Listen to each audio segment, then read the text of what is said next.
This group demonstrated that a band could be both raw and sleek while exemplifying funk regardless of method. Along with predecessors, the Ohio players and contemporaries such as Lakeside and Zapp, the band established Dayton, Ohio as a hotbed of funk. This group was as distinct as any of their neighbors, with slithering and melodic bass lines at the forefront. The centerpiece of today's video is all about Slave. Now before we start, let's be sure to leave a like on the video, subscribe to the channel, and push that notification bell to be sure you won't miss out on any more content. Now, without further ado, let's cue that intro.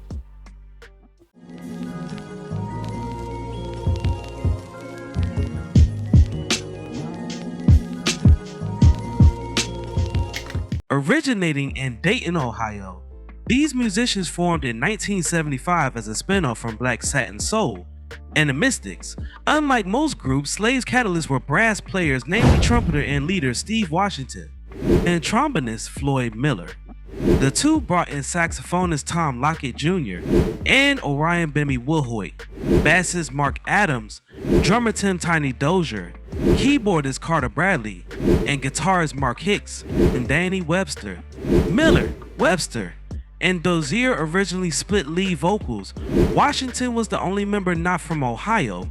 He had gone from his hometown of East Orange, New Jersey to Ohio to finish high school, where he lived with his uncle, Ralph Pee Wee Middlebrooks of the Ohio Players. The band named themselves Slave after a word on a shirt Miller wore to a band rehearsal. Slave wrote and performed original material before recording a demo in a New Jersey studio. Jeff Dixon, a programmer at a Newark radio station, was impressed enough by the demo to arrange further studio time for the band and take on the responsibilities of producer and manager. The group recorded enough additional songs to fill an album to shop to labels. Atlantic subsidiary Cotillion won out and signed Slave in January 1977. Jimmy Douglas, the label's in-house recording engineer, remixed some of their re-recorded songs. That April, the band debuted on Billboard's R&B albums chart. The track Slide became a #1 smash on the R&B chart before crossing over to the pop chart and peaking at number 32.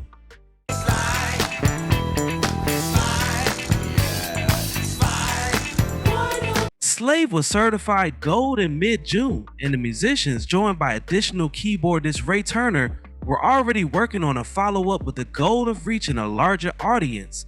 By the end of the year, Hardness of the World had been released and reached number 31 on the R&B album charts. This album generated charting singles with the party song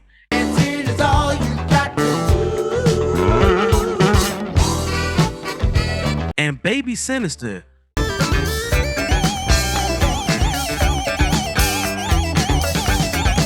The most significant of the band's several lineup changes occurred between their third and fourth albums. First, Steve Arrington, a Dayton-raised percussionist who had previously performed with the Escovedo family, was hired as drummer, replacing Tim Dozier, and swiftly rose to the position of lead lyricist and vocalist for Slave. The concept, Slave's debut album under the Arrington era, returned the band to the top 10 of the R&B chart in 1978 thanks to Stellar Funky, a layered driving track that peaked at number 14.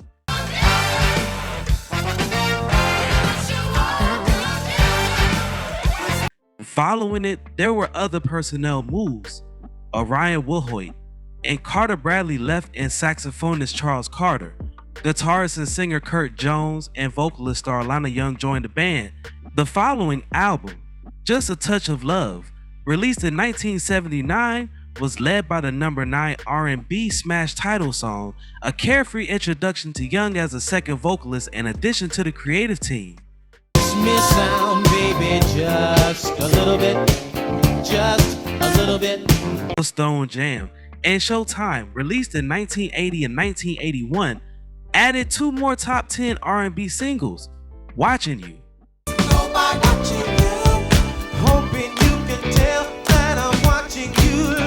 and Snapshot. Blending to the light, I'd like to do you perfectly right. And also reached the top 10 on the R&B chart. Stone Jam earned the band their second gold album certification. During this time, Steve Washington created a one-off Arrington solo single for the Soulzo label called Summertime Lovin'.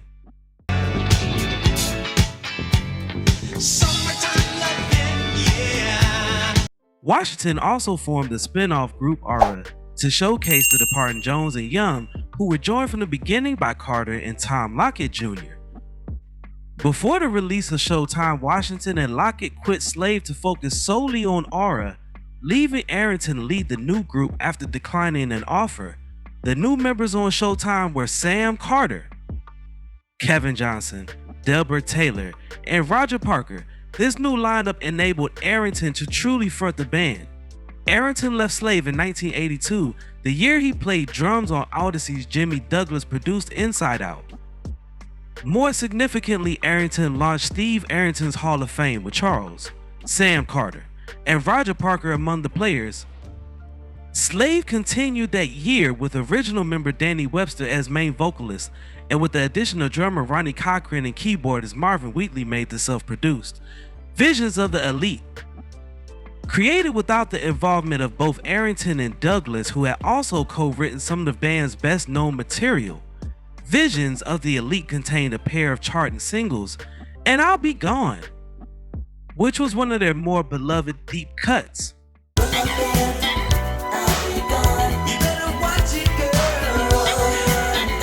Douglas returned to assist in the making of Slave's last two recordings for Cotillion, 1983's Bad Enough and 1984's New Plateau, albums that placed another handful of singles on the R&B chart.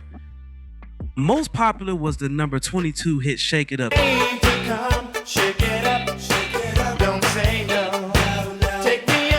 Slave then signed with Itchabin, and from the mid-80s through their mid-90s, Breakup released 6 relatively low-profile albums with their second label.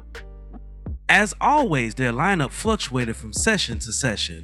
Unchained at Last and Make Believe, issued respectively in 1985 and 1987, were their last albums to chart.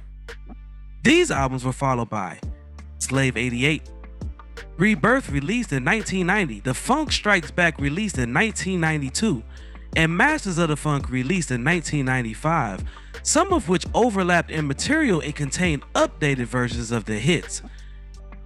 Bassist Mark Adams passed on March 5, 2011, at the age of 51. Guitar player Mark Hicks passed away on June 14, 2011, at the age of 52. Singer and guitarist Danny Webster passed on September 10, 2020, at the age of 61. Saxophone player Orion Wilhoit passed on March 20th, 2020, at the age of 63. Drummer Roger Park passed March 5th, 2023, at the age of 67. Keyboardist Carter Bradley passed on February 21st, 2023, at the age of 73. Now, before we go, I have a question for you all. What is your favorite song from Slave? Also, do you believe Slave deserves a Hall of Fame induction? If so, which one?